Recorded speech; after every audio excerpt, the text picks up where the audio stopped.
भंडारभोग या कादंबरीच्या कथानकाचा जो भाग आपल्या चालू आहे तो आपण इथपर्यंत आलो होतो की तायाप्पा आणि रत्नव्वा यांच्या संबंधाविषयी इतर जे जोगतिणी त्या सुद्धा तायाप्पा आणि त्या रत्नव्वाला सांगतात की तुमचा आमचा आता संबंध राहिला नाही. गावात जी चर्चा चाललेली त्याच्यानुसार ह्या सगळ्या गोष्टी त्यांच्या जीवनात घडायला लागतात. आणि आता तायाप्पाच्या घरामध्ये तायाप्पा जातीत राहत असतो, म्हैस सांभाळतो, थोडं बहुत काम करतो.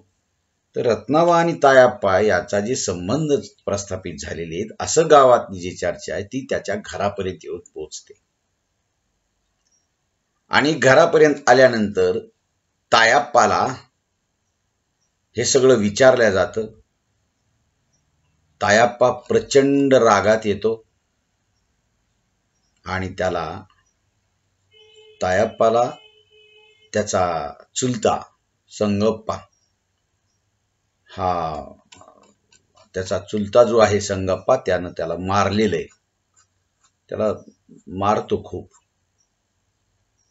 आणि तो सांगतो की तिचं त्या रांडचं घर सोड, कुणाचं? रत्नाव्वाचं, आणि गाव सोडून निघून जा.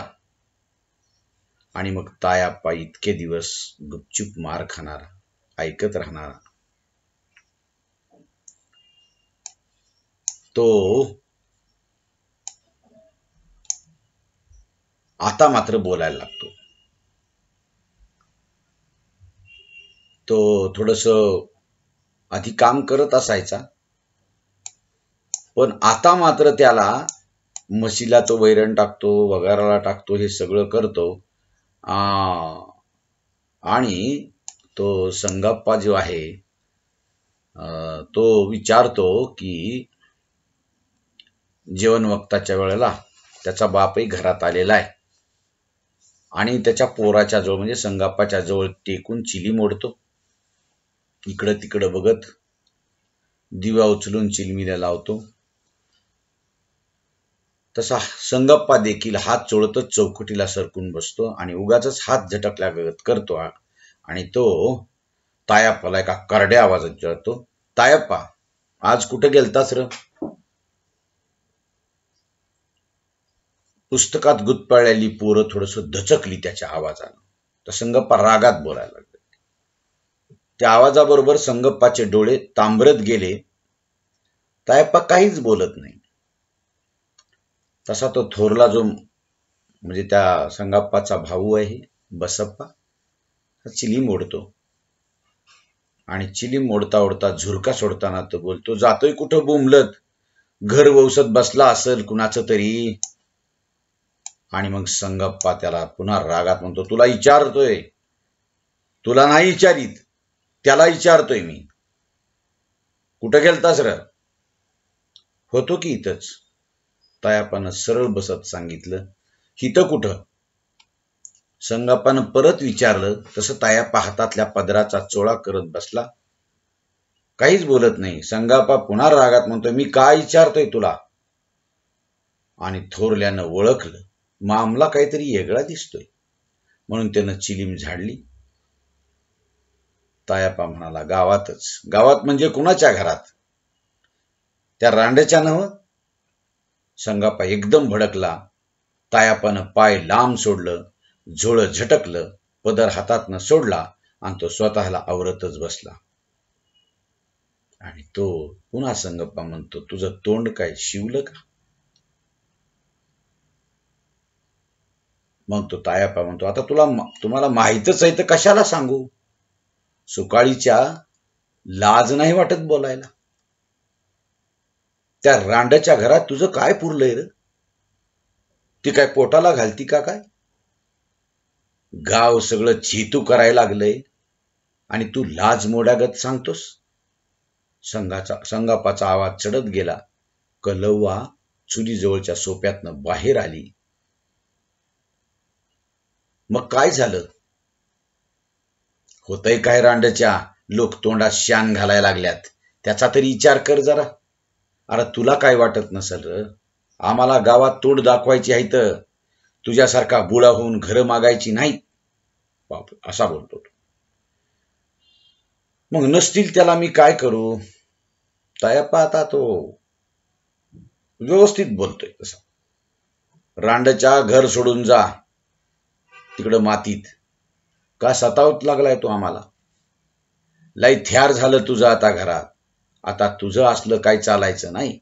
उद्यापासनं घर सोडून हल्लास तर जमणार नाही. एक तर घरातून जायचं नाही. काय करणार असं म्हणतच तायप्पा जागचा हल्ला. डुंबरच मोडतो का नाही बघ तुझा आता. संगाप्पा वळवळला. मोड बघू, मोड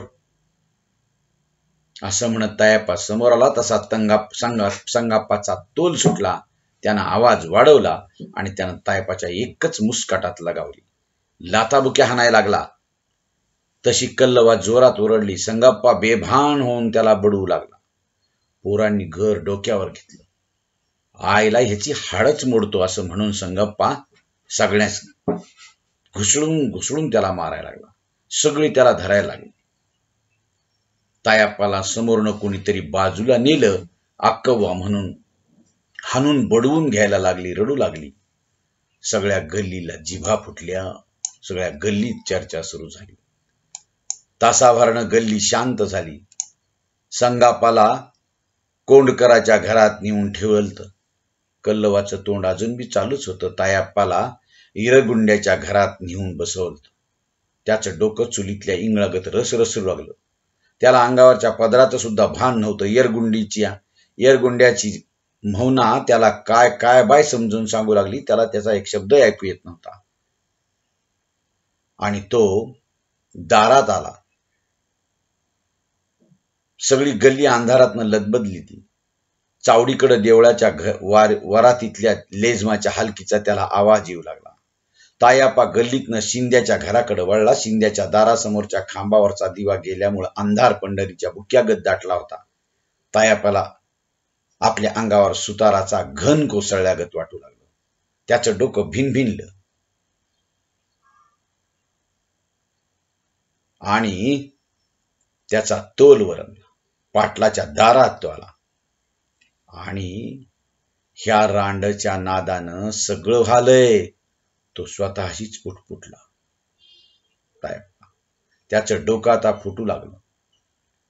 खरदाळ्याच्या दारात आल्यावर त्याच्या डोक्यात कसली तरी सनक आली. त्याच्यावरचाच तोल सुटला. तो जवळजवळ पळतच सखाराम हारेरच्या दारात आला. सखाराम हारेरच्या खोपीत दिव्याची वात बारीक मिनमिनायला लागली. दिव्यासमोर दोघं तिघं बसले होते.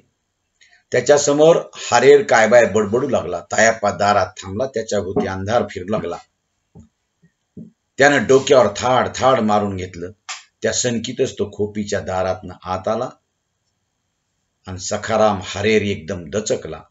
त्यानं आपल्या उघड्या अंगावर टावेल टाकला. त्याच्या समोरचे बरगळणारं एकदम बंद झालं. तायप्पा इकडं कसा काय रे असा तो म्हणू लागला. हारेरच्या डोळ्यावर विश्वास बसेना. तो त्याला पारखू लागला. तायप्पानं कमरेच्या इथं खाऊन आणलेले 2ची नोट चुरगाळलेली काढली. त्या हारेर पुढे टाकली. चंप्यावर त्याच्यासमोर बसला. हारेर त्याच्याकडे डोळे फाडून बघू लागला. घटकाभरनं त्यानं चुरगाळून घड्या पडलेली 2ची नोट उघडली. पुन्हा तायप्पाकडे बघितलं. तायप्पा अजून बी धापापातच होता. हारेरनं बिंदग्याजवळ जर्मनी पेला नेला. पेला गच्च भरला आणि तायप्पाकडे सरकवला. तायप्पानं दोन्ही हातानं पेला धरला. तोंडाला लावला. नाकातनं काहीतरी मेंदवापर्यंत वळवळत गेलं. नरड जळत गेलं. त्याने एका दमात पेला रिकामा केला आणि मग एक सुस्कारा सोडला. आणि वतू भैर आणखी देऊ का काय र?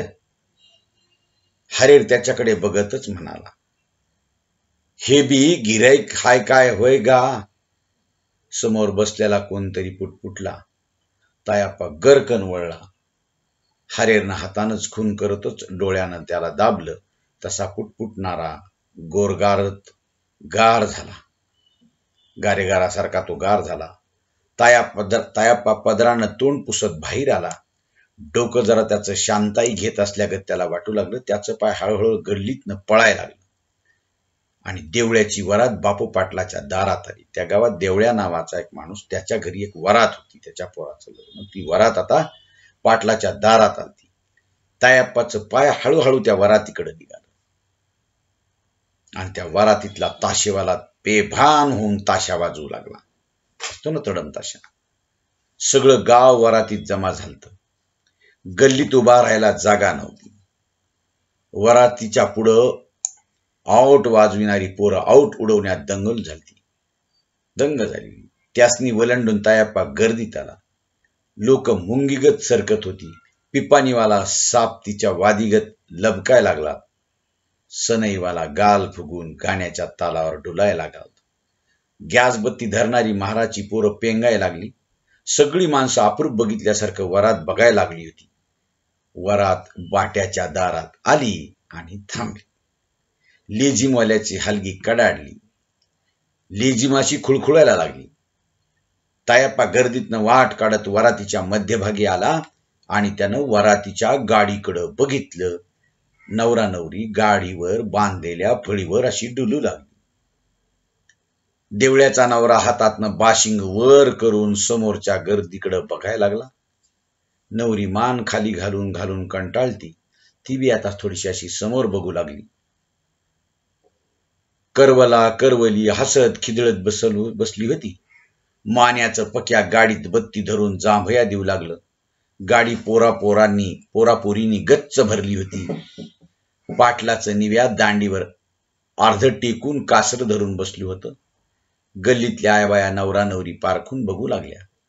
पोरांनी वरात डोक्यावर घेतली आणि लेझिम खेळणारी पोरं घामानं निथळायला लागली. तायाप्पानं एकटक नवरा नवरीकडे बघू लागला. त्याच्या अंगभर काहीतरी भिनल्यागत झालं. डोक्यात काहीतरी लखलकाय लागलं.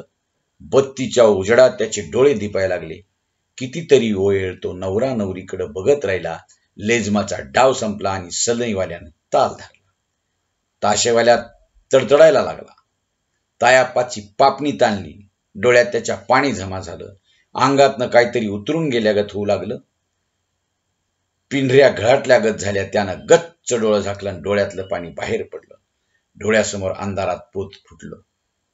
त्याच्या डोक्यात काहीतरी तडतडलं. पाय वळवळलेली तोल सुटल्यागत तायाप्पा ताशेवाल्यासमोर जाऊन नाचू लागला. आता ताशेवाल्याच्या हातातील कुणगी लाह्या उडल्यागत उडवायला लागली.